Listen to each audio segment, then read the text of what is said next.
Hello, ladies and gentlemen. Little fucked up there. But hello, ladies and gentlemen, and welcome to Extreme Takedown Wrestling 164, live from Brooklyn, New York. It is officially WrestleMania weekend, so things are going pretty good in WWE, but we are going to keep things going. Oh, fucking forgot about that.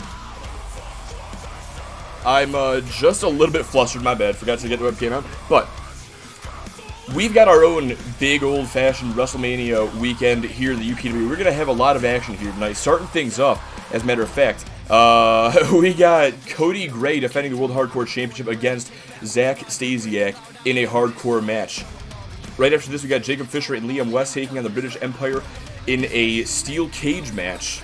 Donna Kate and Cindy Van Diver in a street fight right after that. That's our mid-card match of the night. Then Doomsday and Darkness Incarnate for the World Tag Team Championship. And of course, our main event, Akane Tanaka takes on Judy Parker in a rematch for the UPWA Women's Championship. So we got a good fucking show ready for you guys here tonight, and I can't wait to get to it. We don't have to wait too much longer. Starting things off, we're going to see Zack Stasiak and Cody Gray go head-to-head for that World Hardcore Championship. Now, a lot of people think that say that Cody Gray's been ducking Zack Stasiak for weeks, ever since Stasiak first announced that he was going to be targeting Gray for the World Hardcore Championship. Just making sure that I got things good here. Ever since Zack Stasiak first staked his claim of the World Hardcore title, Cody Gray has sort of been dodging him. First, he told him that if he wants a shot at the World Hardcore title, he's going to have to beat Jason Edwards to really prove that he wants the opportunity. And we're going to go ahead and switch things over now. Get things ready for our first match of the evening.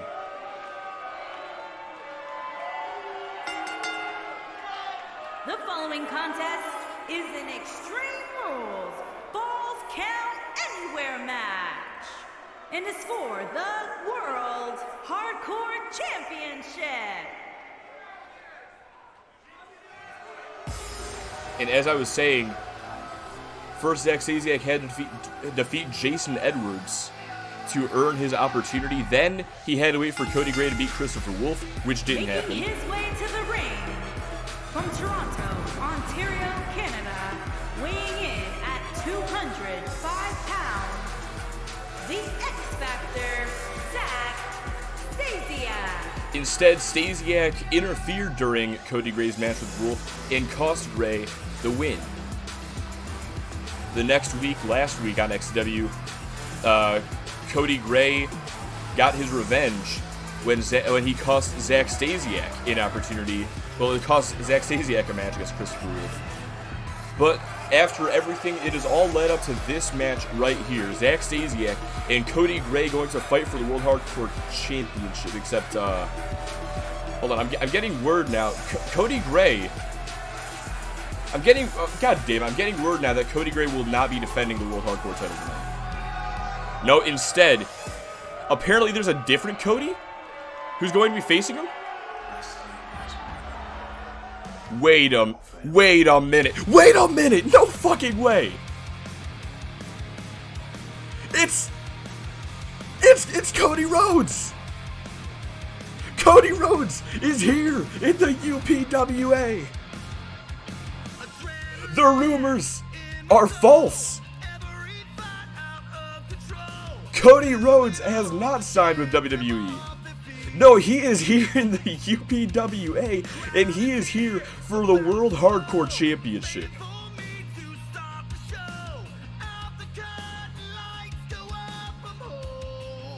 Well, what does this mean for the World Hardcore title, first of all? Apparently this is still for the title.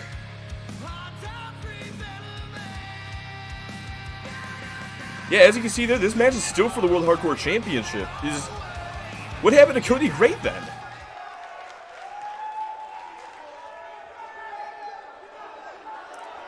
Well, here we are. The World Hardcore title will be on the line. It's gonna be Zack Stasiak taking on Cody Rhodes for the championship. Except April Fools.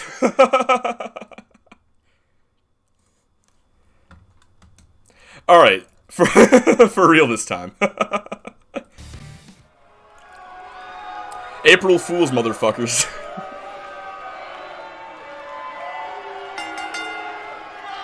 The following contest is an Extreme Rules Falls Count Anywhere match, and is for the World Hardcore Championship.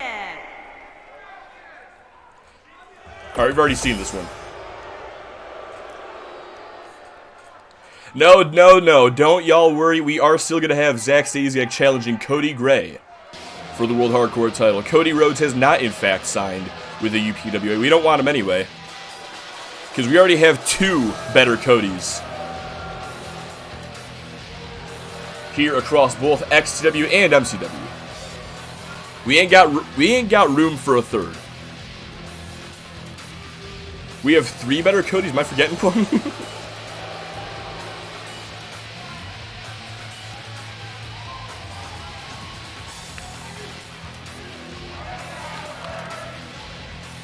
All right, well, either way, happy April Fool's Day, everybody.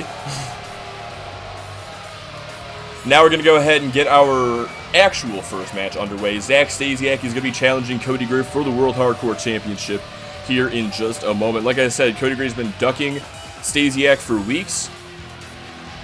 Says that he has had Gavin Thompson on his side, helping to make sure that the World Hardcore title stays around the waist of the good guy, making sure that someone capable remains wearing the World Hardcore Championship. Now, Cody Gray and Zack Stasiak, these two do have a storied history dating all the way back to their time in Season 1 on Motor City Wrestling. Let us not forget that Zack Stasiak, after Soul Survivor 2019, challenged Cody Gray in an open challenge for the European Championship. From Toronto, Ontario, Canada, weighing in at 205 pounds, the X Factor, Zack Stasiak. And he defeated him. 3 weeks later, though, Gray won the title back to become the first two-time European champion. Introducing the champion, from Fort Wayne, Indiana, weighing in at 212 pounds, he is the World Hardcore Champion, Cody Gray.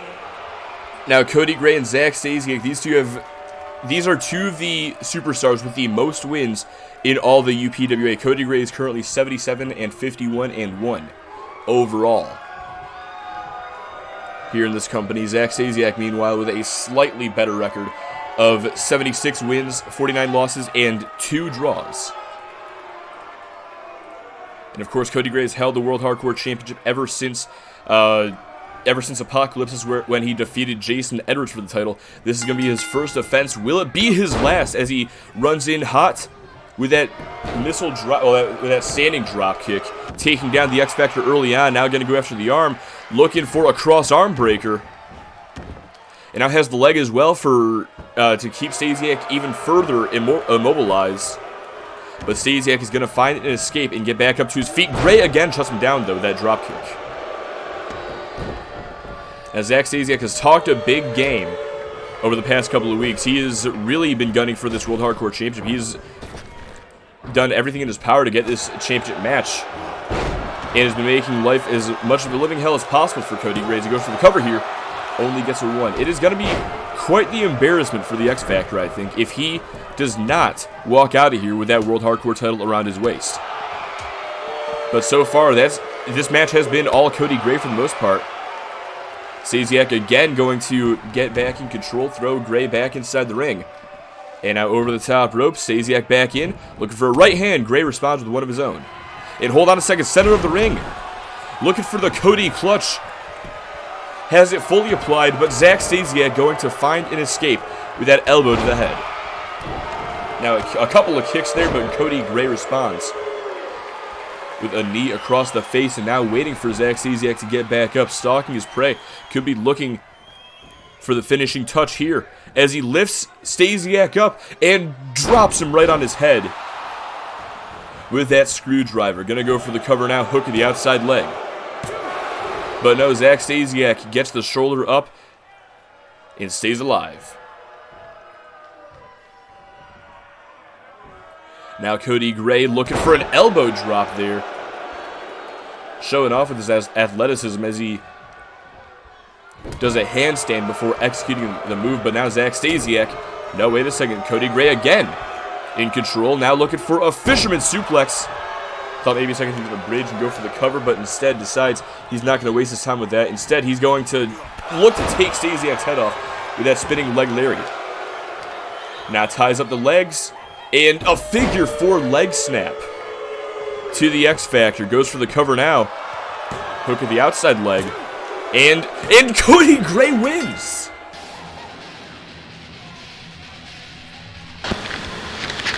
Cody Gray makes short work of Zack Stasiak here tonight.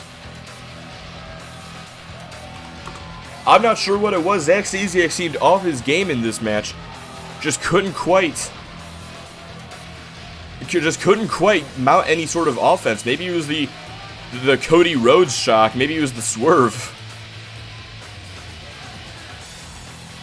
But regardless, Cody Gray is going to walk out of here still as your World Hardcore Champion.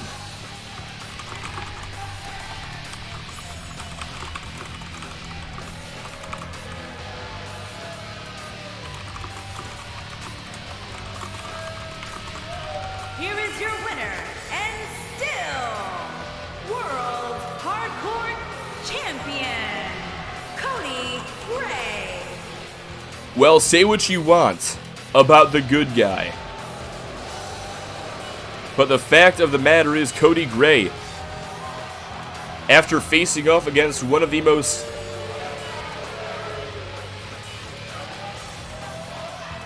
one of the absolute best that the UPW has to offer, he walks out of here with his hands raised, with that World Hardcore Championship still in his grasp.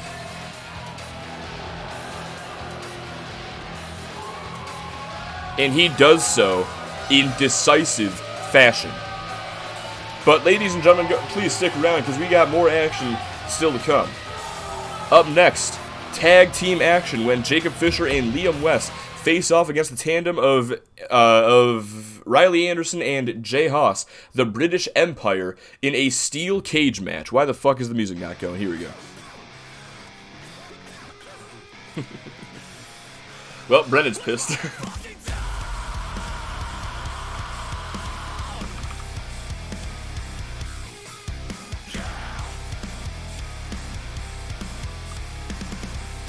As I said, Cody Gray going to secure the victory here tonight. Let's see, where the fuck is he at on my records? Here we go. And that is going to be his first successful title defense as the World Hardcore Champion. We may see many more still to come, but we do have a lot of action still to come here tonight. Like I said, Fisher and West taking on the British Empire in this tag team, in this steel cage tag match. Then after this, we still got Donna Kay and Cindy Van Dever in a street fight. Doomsday and Darkness Incarnate for the World Tag Team Championship. And of course, Akane Tanaka and Judy Parker for the UPWA Women's Championship in our main event.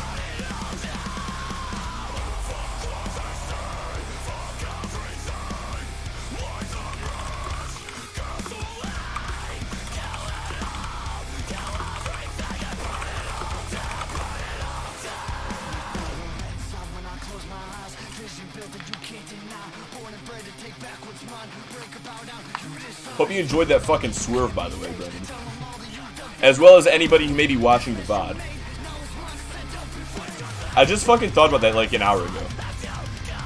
I was thinking, like, it's April Fool's Day. I want to do something. But I don't know what. And then it fucking hit me. Cody Rhodes. And Cody Gray. It writes itself. Need a more deadlier challenger to silence Cody Gray. Silence. So you suggesting Dexter Lumis? Do we have another crossover into the UPW universe? Alright, let's go ahead and get this next matchup going, though. It is Jacob Fisher and Liam West taking on the British Empire up next in a steel cage match.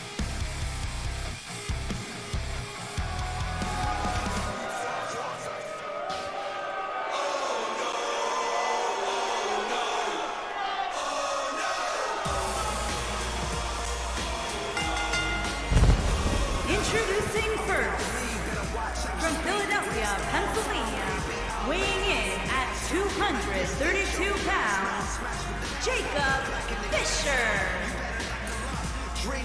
Jacob Fisher and Liam West had the tag team match against the British Empire last week that very quickly ended in double countouts. Just a simple tag team match could not contain the four superstars. Jacob Fisher and Riley Anderson, they were countered out within about a minute of the match's beginning.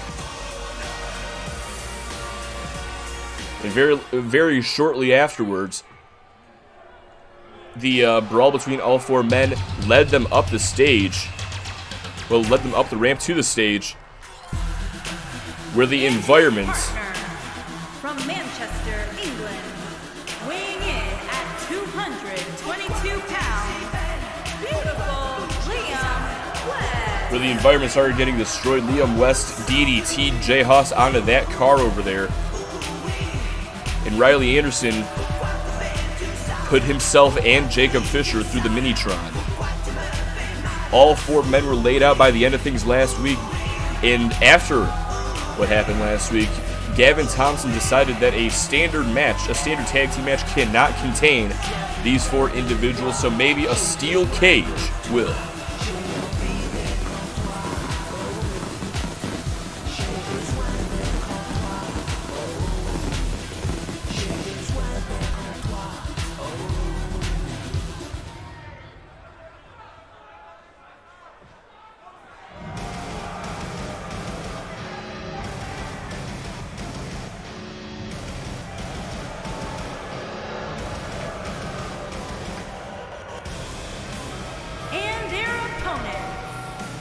At a combined weight of 452 pounds, Riley Anderson and King Jay Haas. And there they are, the former World Tag Team Champions. Those titles will be defended later on tonight when Doomsday challenges Darkest Incarnate. Of course, Anderson and Haas lost the titles back at Apocalypsis, and the following week on XTW, Fisher and West taunted them over their loss of the titles they had held for nearly 300 days. And that's how this whole rivalry came to be. Tonight, though, we look to finally settle things as these two teams collide inside the Steel. And here we go, Fisher and West versus Haas and Anderson. This matchup now official. Haas with a kick to the gut to Fisher to start things off, and Liam West, meanwhile, going after Riley Anderson. Brennan, are you fucking serious? Whatever. Pretty sure I mentioned multiple times that he's going to be in a steel cage. But Jacob Fisher already looking to escape here tonight. But Riley Anderson targeting the knee, driving his knee into the steel. And now throws Fisher off the ropes, and he lands right on his tag team partner. The British Empire in full control.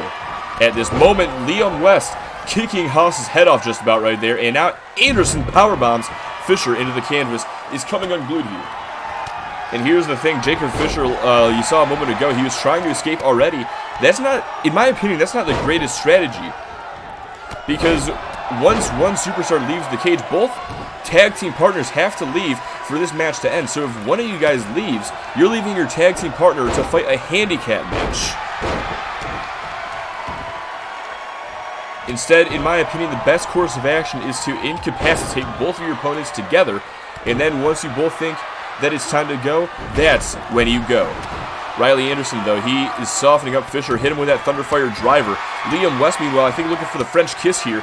Jay Haas able to fight out, and now looking for a backbreaker to West. Picks him back up for another one, and looking for a third as Jacob Fisher reverses the chokeslam into a front facelock and an uppercut to rock the White Ghost. Oh, takes down both members of the Empire with a single clothesline. Jacob Fisher in control here, could be looking to put Riley Anderson away, lifts him up, and cherry bombs him into the canvas. Meanwhile, Jay Haas in control against Liam West. Anderson right back up, though.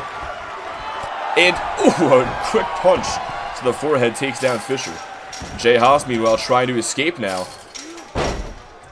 But now you see Liam West back up to his feet, able to prevent the King from escaping. Unloads with these right hands, trying to bring him down. Haas staying up as long as he can. And now the King goes down, but just like that, Riley Anderson also trying to escape. So now he's got to take care of the White Ghost as well. And brings him down as well. This match continues on. No one has escaped the cage quite yet. Liam West, though, takes out Anderson with that chick kick. And hold on a second. Now it is the Sexy One trying to escape. Climbs to the corner. He's trying to get his footing in that chain link, in that fencing. Wait a second. He's going up. He's up on top of the wall. Riley Anderson going after him. And so is Jay Haas. This does not look good for Liam West, but Jacob Fisher in pursuit as well. Trying to bring Haas back down as Anderson goes to work on Liam West. And as Haas gets brought back down, Anderson continues to try to get West. Fisher delivers Red Cold River to Jay Haas as Anderson finally gets Liam West back down to the ropes. But now he has Jacob Fisher up there as well. In a war on two fronts, Anderson is surrounded on the top rope. This does not bode well for him. Jay Haas trying to get back up, as Anderson just continues to be assaulted by both these men. No, finally falls down, but so does Fisher. Jay Haas now struggling a bit. Sends Liam West into the cage. Oh, West fighting back. And before things can get any worse, West going to wisely get back down to the canvas. Hold on a second. Riley Anderson, though. Oh, look, with a loaded left hand, trying to knock out Jacob Fisher with some brass knuckles. Both men thinking the same double axe handle. And again, setting up for it here. And Fisher is out. Completely legal in this match. And a French kiss to Jay Haas as well, for good measure. Riley Anderson, he's got Fisher where he wants him and drives him into the canvas. But he's still not done. Anderson lifts Fisher up and power bombs him down. And now Anderson thinking about escaping. He's up on the ropes, trying to get out of here, trying to find his footing. But Liam West going to prevent this. No, wait a second. Anderson, a quick kick to the face, and now drops back down. Hold on a second. Setting up the Blackpool Stabber to the Sexy One. But Haas now, he's got Fisher up, looking for the crowning, I believe. But Jacob Fisher able to reverse. Now Anderson trying to escape. Not going to happen, though. Always forget the names of Jay Haas's fucking moves. Jay Haas again trying to escape. He was looking for Castle's Crash, excuse me.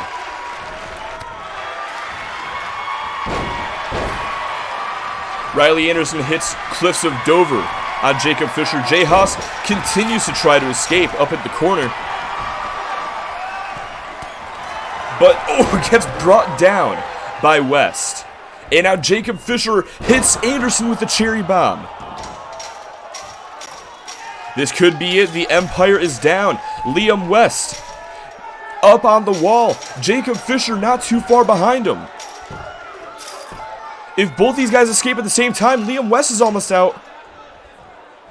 And Liam West, I think, is exactly where he wants to be. No, West has escaped. Jacob Fisher. Can Anderson get up there in time? Fisher's over. The Empire chasing after him, but there's nothing they can do. West and Fisher are gone.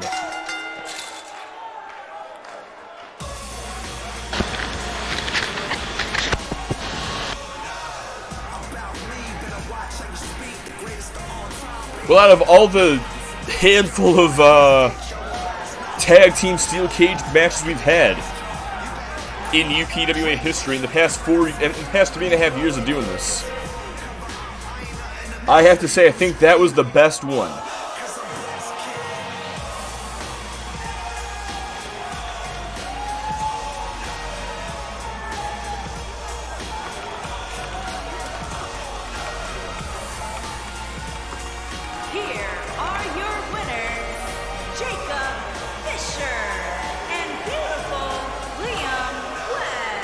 Liam West and Jacob Fisher secure the win and put an end to this rivalry on a high note for themselves. But you gotta feel for Riley Anderson and Jay Haas. Last month they lost the World Tag Team Championships to Darkness Incarnate.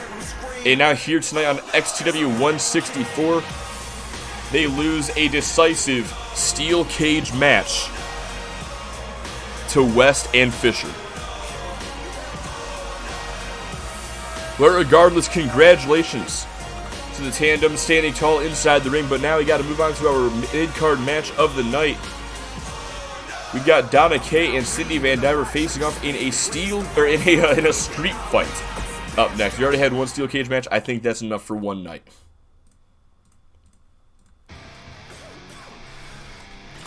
Oh shit! Well, fuck that up a little bit. There we go.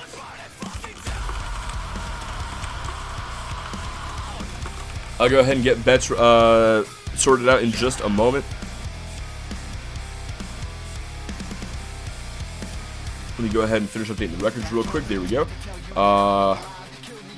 Then they could have just left via the door because Fisher was taking his speed this time. Hey, that's the AI for you, I guess.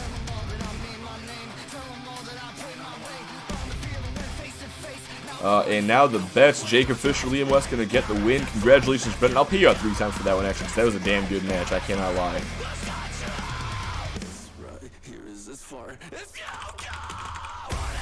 I actually ran that match earlier just to make sure that a steel cage match would be fine.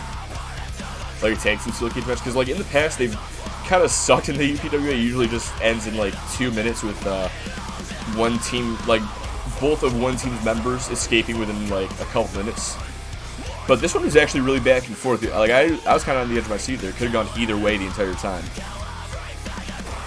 It was like that earlier. The earlier's match, the one I watched just to test things, make sure it would be fine, I think that was better. Ended up going into a one-on-one between Riley Anderson and Jacob Fisher, but I still think that this was a really good fucking match. Just goes to show that these four in a steel cage, it's, you know, good just about every time. Let's go ahead and get our next matchup going, though. It's Donna Kay, Cindy Van Diver, one-on-one in a street fight.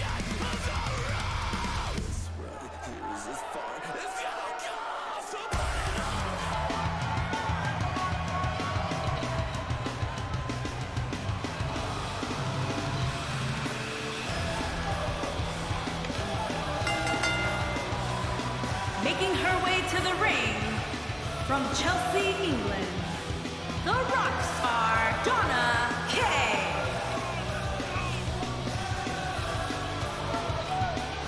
The rock star making her way down to the ring for this matchup. Now, Donna Kay and Cindy Van Diver, these two have been feuding for the past 2 months here on Extreme Takedown Wrestling. And this feud was set to end back at Apocalypsis when these two went one-on-one. However, Cindy Van Diver, according to Donna Kay, she was not ready. She underestimated Donna Kay. And when the Rockstar ended up bringing the fight to the Golden Star, Van Diver escaped with a roll-up win. And her opponent, from West Palm Beach, Florida, Cindy Van Diver. Donna Kay has not forgotten about what happened at Apocalypse, and she's been out for revenge ever since. This has been a very brutal feud between these two ladies. Tonight, hopefully we finally get a definitive end to this rivalry. And there will be no rules in this matchup. Pins and submissions have to occur inside the ring, but there are no disqualifications and no countouts.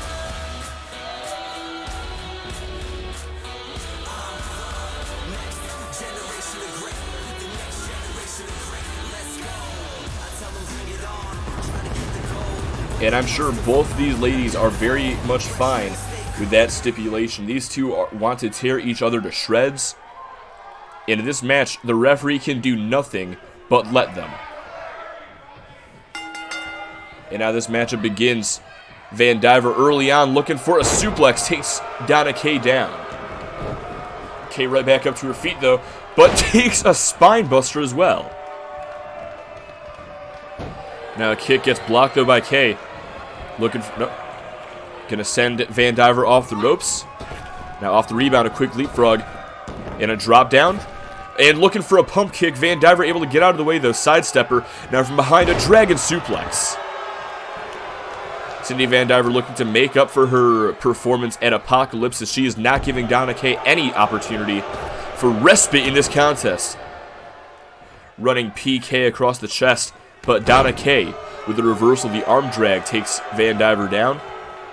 Brings her back up to her feet, turns her around. And, oh, a forearm right to the back of the neck. Now Van Diver back up, though. Has her by the hair and just drops her. That right hand going right through her face. Now applying a headlock here. Transitions into a headstand while doing so. Van Diver at this point just getting cocky. In her opinion, Donna Kay is not on her level, and despite what happened at Apocalypse's last month, she seemingly is just toying with the Rockstar in this matchup. Hits that Golden Star DDT, looking to put Kay away, but the Rockstar kicks out at 1. Van Diver, though, could be looking to put her away once again. A kick to the knee, off the ropes, takes her down to that Golden Wizard into the cover now. Hook to the outside leg, shoulders are down. And Kay, again, gets the shoulder up.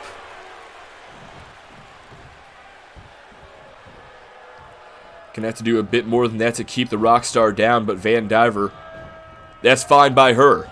Just once again, drops her with that big right hand, but Donna Kay fights back. There's the arm drag and a kick to the head. Now from behind, a backbreaker takes her down. Donna Kay gonna spit the blood out. She's taking quite a bit of offense in this match. Hold on a second. Rolling through this crucifix. Trying to disorient Van Diver. Now has her shoulders down. Oh no, only a 1. How embarrassing would that have been for Van Diver to lose to a roll-up after last month? Now Van Diver again runs through with that penalty kick.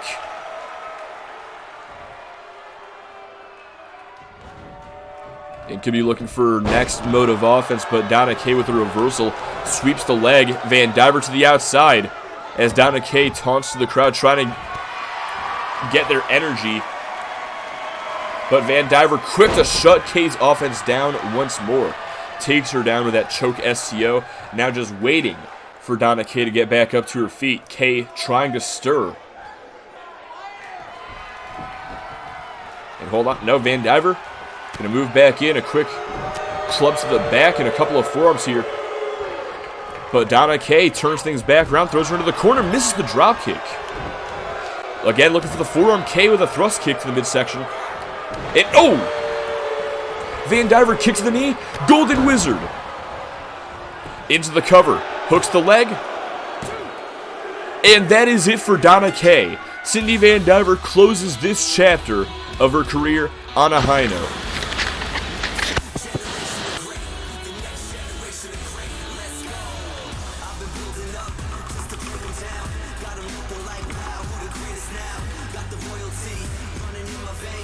Yeah, I'll be honest.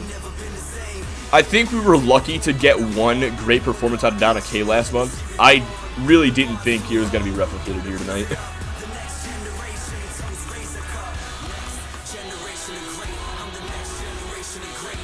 But man, if that would have gotten the 3, if this crucifix would have gotten the 3, that would have been fucking awesome.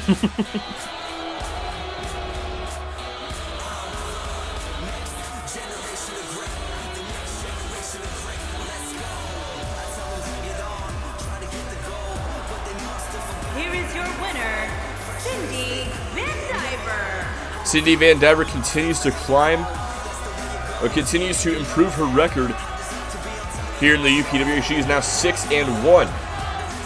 After that performance, she is the number 5 ranked superstar in all the UPWA, the highest ranked woman in all the UPWA. And after this decisive win, you know that Van Diver is going to have an eye on the main event, where she is perhaps going to challenge the winner of the UPWA Women's Championship match. But before we can get there, we still have a World Tag Title match to get to between Doomsday and Darkness Incarnate. So let's go ahead and get that match ready.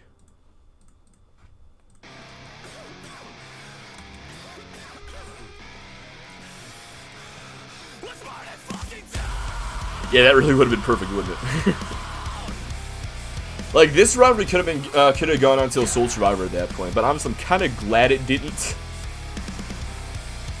I'm a little glad that it didn't, because with Soul Survivor coming up, it's just about time that we start getting the XW versus MCW shit going.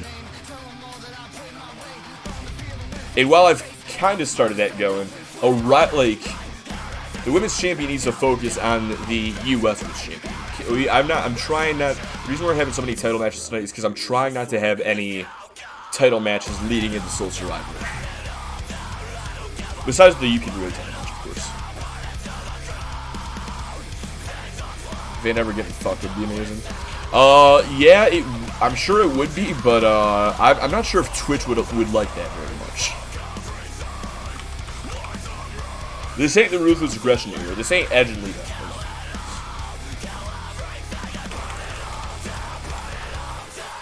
That's the shit that'll get your fucking Twitch channel banned real quick.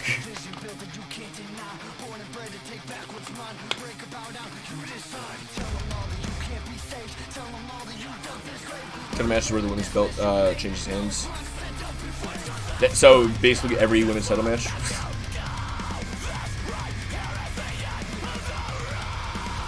But like I said before, we got Doomsday and Darkness Incarnate up next. Pedro Rodriguez and Kenny Nightblade going to be challenging Jordan Carr and Logan Black for the World Tag Team titles.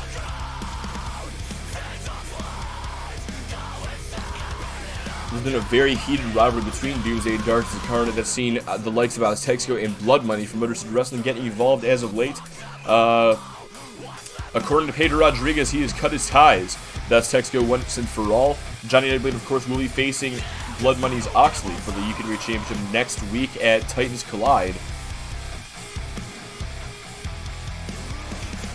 But apart from that, Doomsday apparently they are done with Aztexico and Blood Money. Women's Championship Scramble with the top 6 women in each division for each belt respectfully. I don't know, man. I think it's kind of illegal to have a scramble match with 6 people. Alright, let's go ahead and get this next matchup going, though. The match is finally ready. So let's go ahead and get to it. Doomsday and Darkness Incarnate for the World Tag Titles.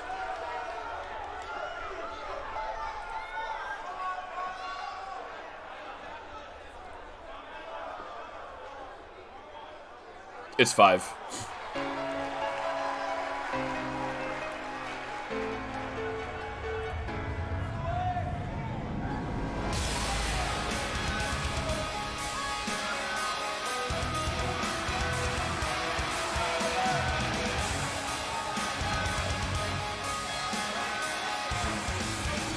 And there they are, Pedro Rodriguez alongside Kenny and Johnny Nightblade. Johnny over there on the right, of course, is your current UPWA champion, excuse me. He will defend that title, like I said, against Oxley next week at Titans Collide. But tonight, Pedro Rodriguez and Kenny Nightblade have their own opportunity at some gold.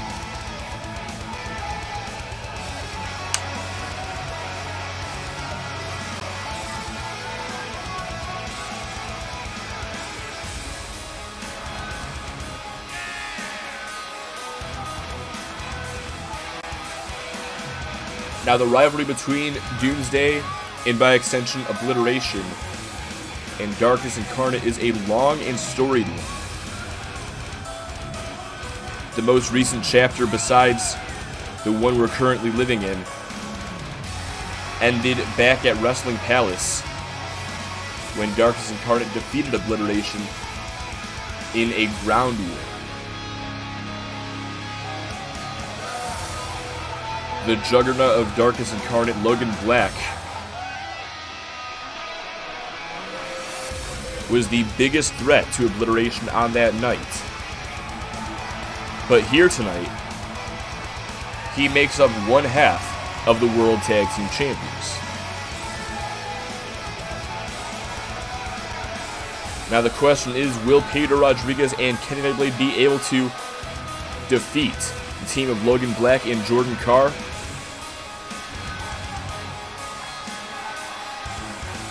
only, I believe, 27 days after Darkness Incarnate won the World Tag Team titles from the British Empire. And if they do so, Darkness Incarnate will go down in history as the shortest reigning World Tag Team Champions.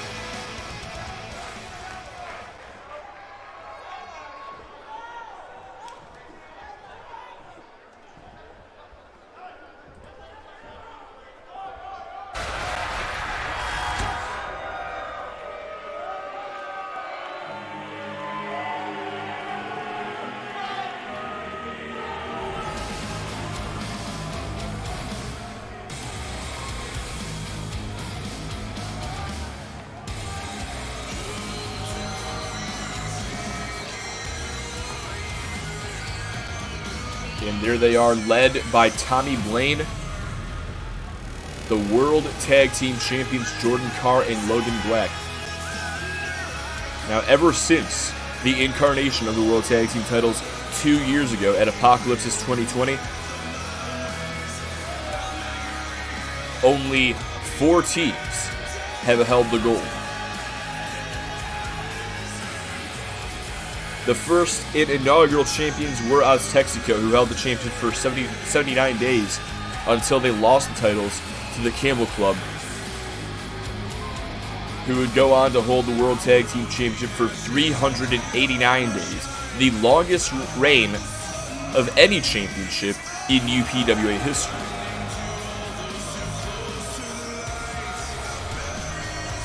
In 294 days after the British Empire won them from the Campbell Club, Darkness Incarnate became the new tag team champions.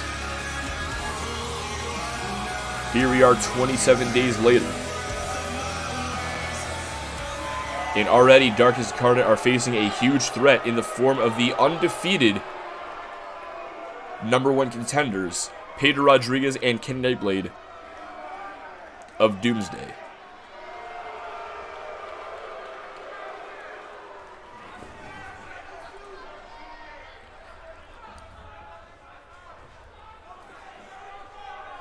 The Doomsday Trio are undefeated in tag team, in standard tag team, and trios action, with a current record of 7 wins and 1 loss. That 1 loss coming in an 8-man tag team match last week on Motor City Wrestling, when Jordan Carr single-handedly beat up both members of Oz Texico to score the win.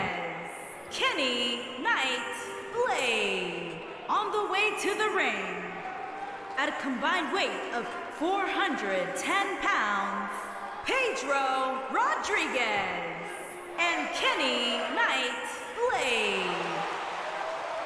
Pedro Rodriguez, the #2 ranked superstar on XCW. Kenny Nightblade, #3 ranked, with 8 wins and 1 loss, and 8 wins and 2 losses, respectively. At a combined weight of 513 pounds, they are the World Champions, Jordan Carr, and last call, Logan Black. Darkness Incarnate, meanwhile, as Doomsday stands as the #1 ranked team in all the UPWA, Darkness Incarnate is ranked at #2 on Extreme Takedown Wrestling, with 3 wins and 3 losses. A win here tonight will bring him to the #2 position in all the UPWA as well. But what is much more important is keeping the World Tag Team titles. But now this matchup begins. Pedro Rodriguez and Jordan Carr are going to start things off. Rodriguez sidesteps the clothesline. Going to pick Carr back up. No, reversal kick to the gut. And now a clothesline takes him down this time.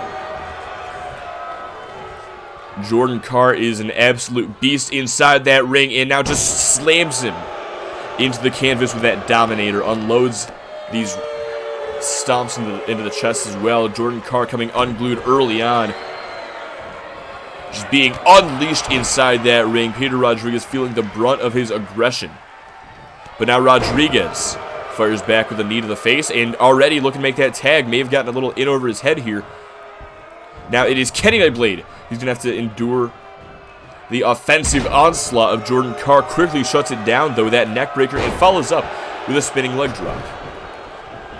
Carr escapes to the outside, gets back inside, and now has Nightblade up, looking for a fall-away slam. Now, we've seen a different side of Jordan Carr lately, it seems. Last week on Motor City Wrestling, I mentioned this earlier, but last week he single-handedly won that 8-man tag team match against Aztexico in Doomsday when he took on both Loco Lopez and Santana Santos on his own. Ultimately, he scored the pin against Santos to win the match, but did not even make a single tag throughout the contest. But Logan Black now is currently legal. The Juggernaut of Darkness Incarnate.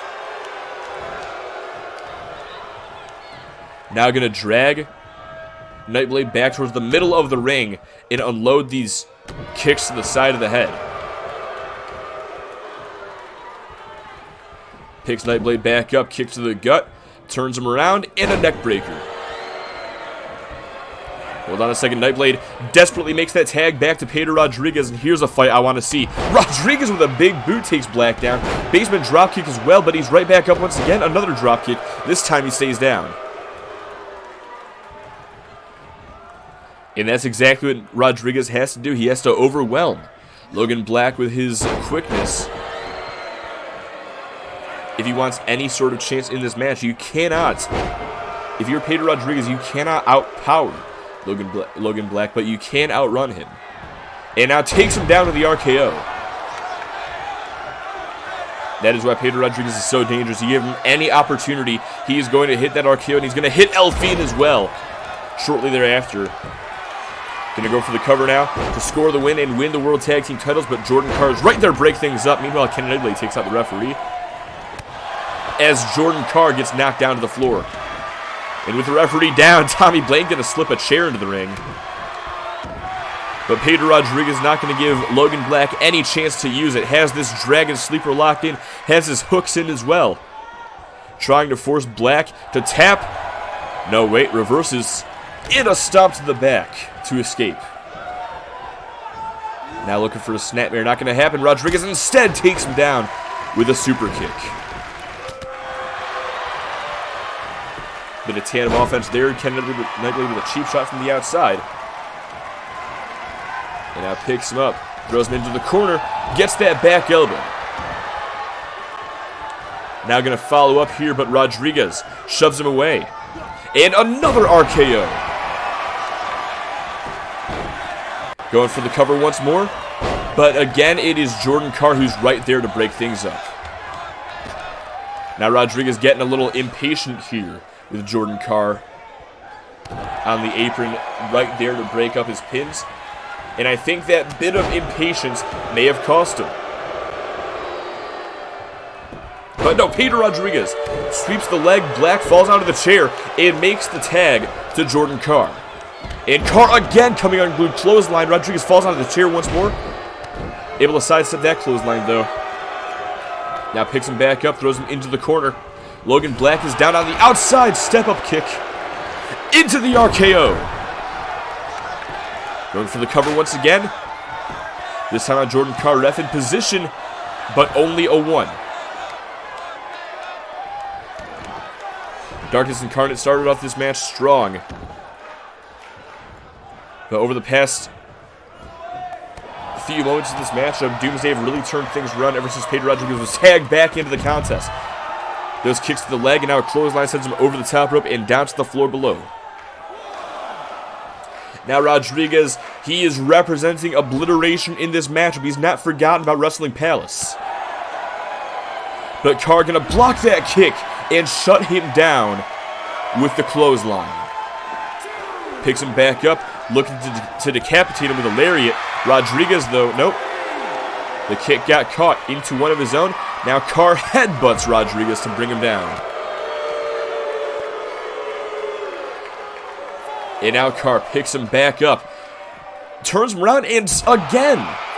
This time slams him into the floor with a Dominator. Picks him right back up for yet another one. He's trying to kill Pedro at this point. Count of 7 by the referee. Carr does not want to win by countout. He's going to throw Rodriguez back inside, but Rodriguez is right there, right in position to make a tag to Ken Nightblade. Nightblade takes him down to the calf kick and a single leg drop kick as well. Carr back up once again, sidesteps the calf kick this time around, but Nightblade fires back, again looking for a single leg. And this time, a double leg drop kick. gets the job done. Throws his arm into the canvas, turns him around onto his stomach. And Nightblade, what's he thinking here? Off the ropes. And, oh, Enziguri! Gets him right on the side of the head with that one. But he's not finished yet. Nightblade to the top turnbuckle. Gonna give San Diego Starlight to Jordan Carr.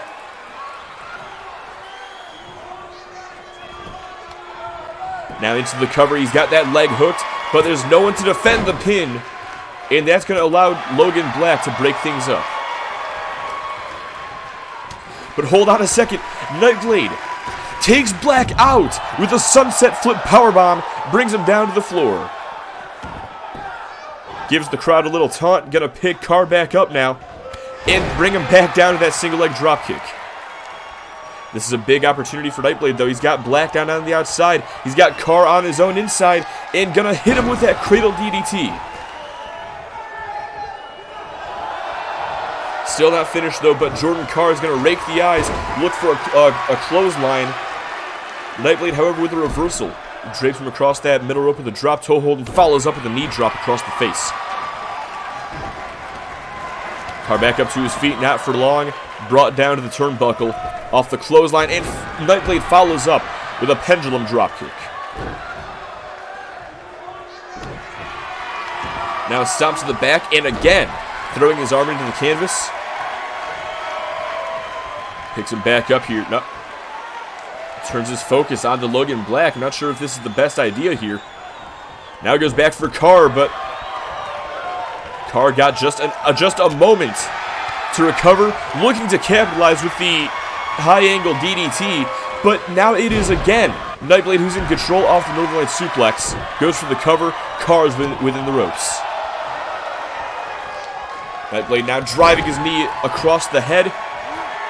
But while he's recovering, he does not see a tag's been made to Logan Black, who chops his block. And now Logan Black could be looking for the end. The kicks to the gut. Follows up with a chemical kiss. Floats over into the cover. Has that leg hooked. Will this do it for Kenny? 1, 2. No, only a 2 count. The referee was distracted with Pedro Rodriguez. And that gives Kenny just enough time to kick out.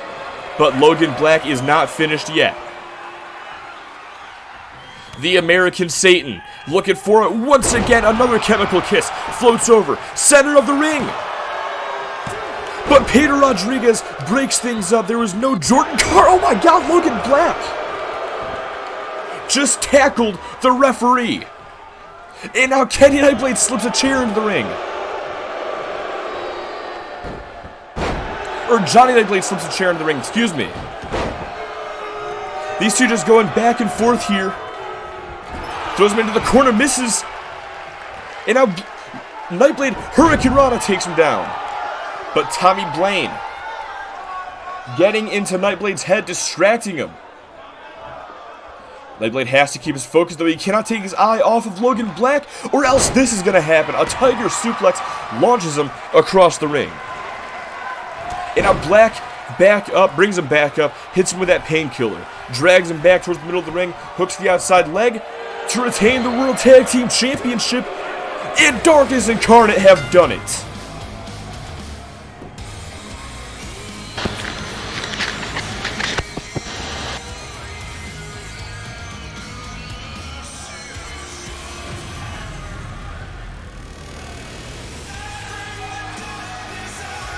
Doomsday's undefeated streak comes to an end here tonight. Darkness Incarnate are going to retain the World Tag Team Championships.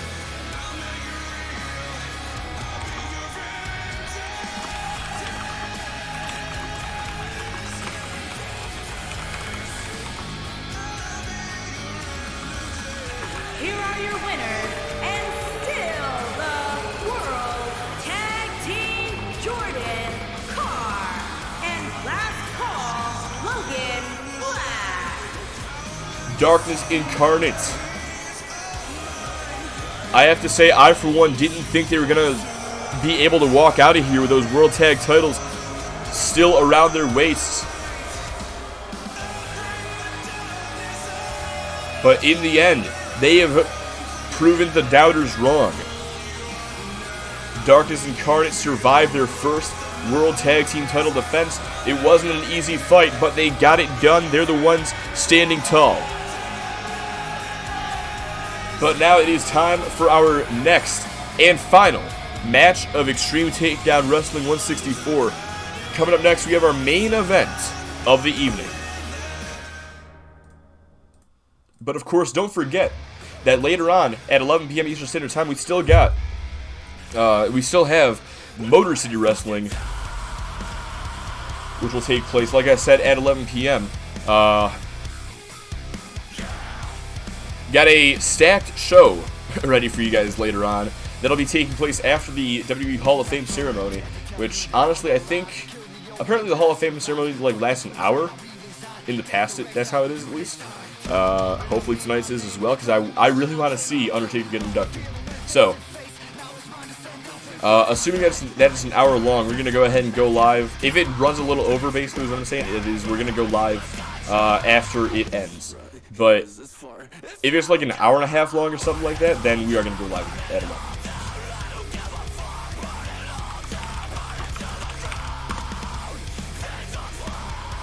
I'll go ahead and get the best paid out in just a moment as well, but for now, let me go ahead and get these records updated. Pedro Rodriguez is now 8-2. Kenny Blade is 8-3. Still very impressive records, no doubt. But unfortunately for them, they are not going to walk out of here with those World Tag Team titles.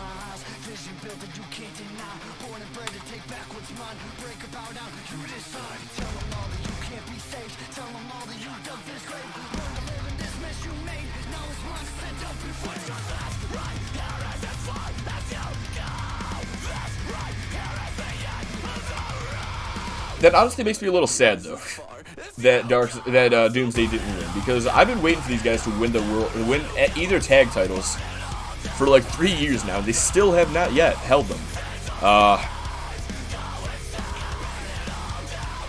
What are we going live with? MCW, Motor City Wrestling. I am a little sad though that Doomsday won't become tag team champions tonight. Because I've been wanting them to win tag team titles for like 3 years now, and it's still not going to happen. But it is what it is. Honestly, I think Darkness Incarnate really needed the win more. If they would have gone down in history as transitional champions, I think this just would have further cemented their legacy as being a little overhyped. But now that I've gotten that monologue out of the way, we're going to go ahead and move on to our main event of the night. Akane Tanaka, Judy Parker, one-on-one for the UPWA Women's Championship.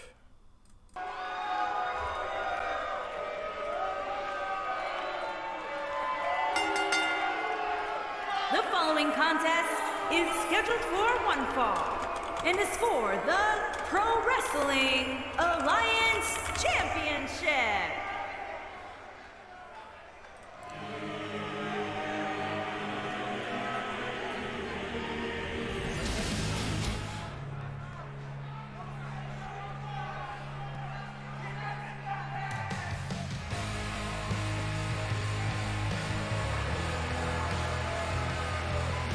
Well, there she is, the former UPWA Women's Champion. Akane Tanaka, she certainly shocked the world a few months ago when she returned from injury as a member of Blood Money. But since signing with Damian Deaver, she has gone on to win the UPWA Women's Championship.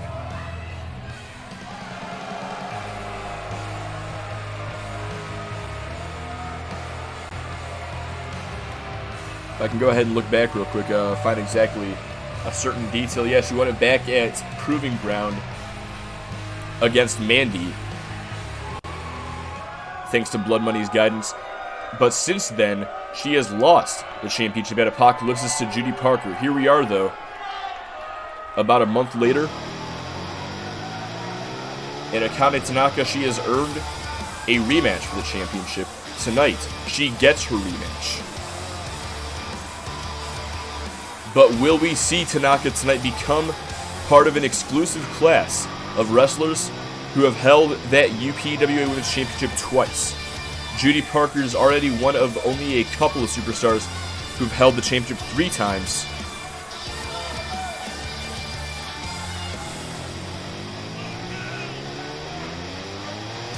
But out of her past 2 reigns, during her past 2 reigns, she was unable to successfully defend the title once. Tonight is going to be her first defense in her 3rd reign as Women's Champion. Will this time be any different? Or will this end up being exactly the same, except for a shorter duration?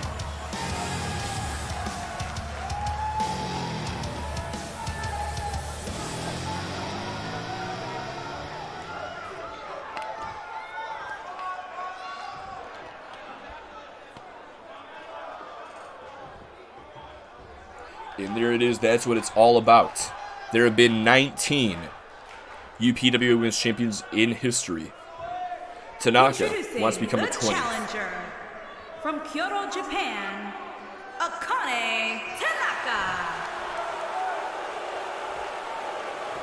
And she is ready to go here tonight. Introducing the champion from Leeds, England. She is the Pro Wrestling Alliance champion, Judy Parker.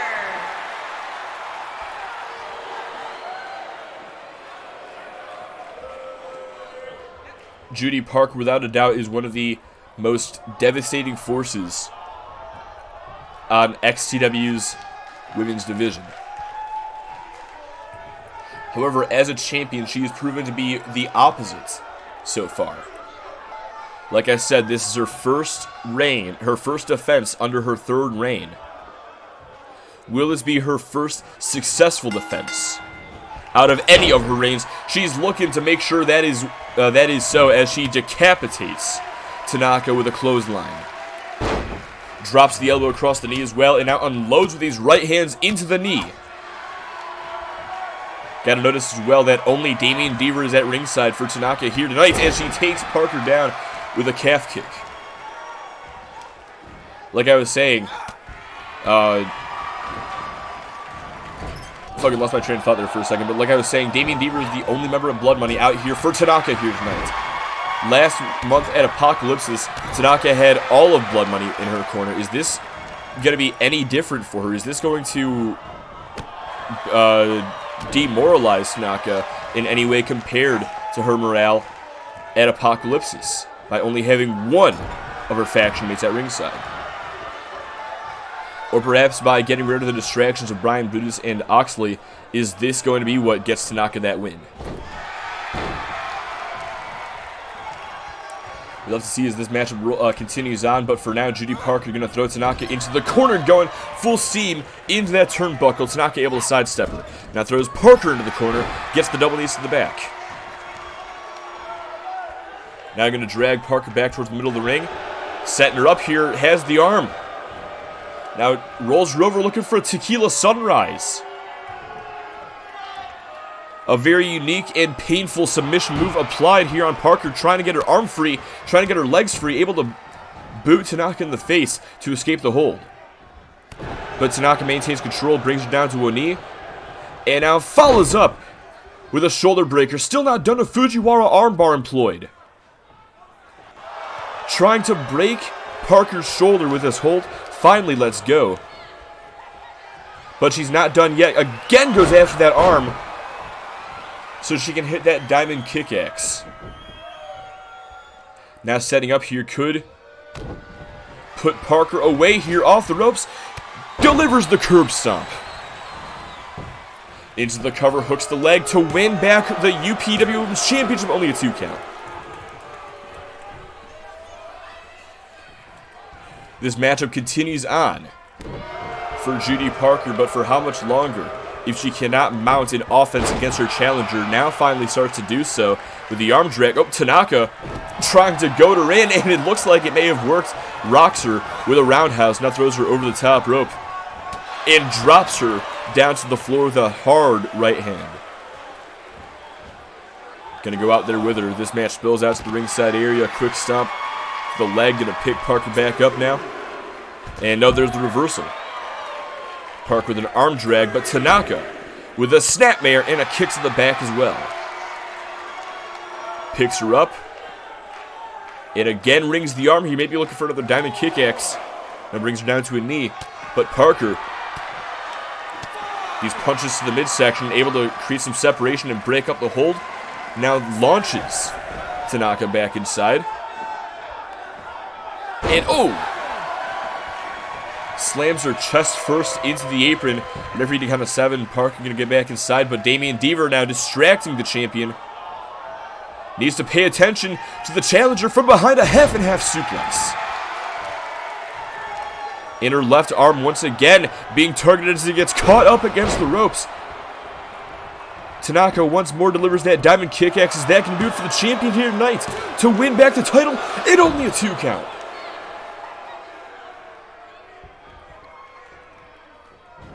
But Tanaka is not finished. Wait a second, maybe she is Parker. With an uppercut, she gets the counter. Now throws her off the ropes. Now the rebound lifts her up and slams her down. Now Parker trying to drive that knee into the back, but Tanaka gets out of the way. Hold on, throws her to the corner, clothesline to the back of the head. Still not done though, targeting the legs, but Tanaka fights her off. Now gonna go to the top turnbuckle here. What is Tanaka thinking? Looking for a double stomp. And into the cover. Is that gonna do it? To become the new women's champion? And it's over!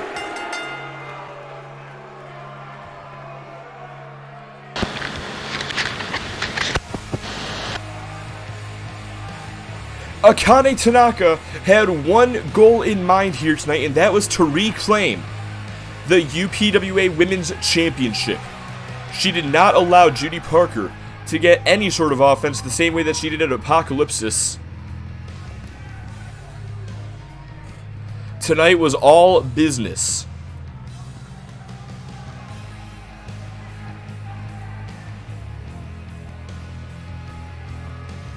And here it is once again, the Diamond Crusher. From Akane Tanaka, the double stomp to the midsection, crawls into the cover, and it was all academic from there.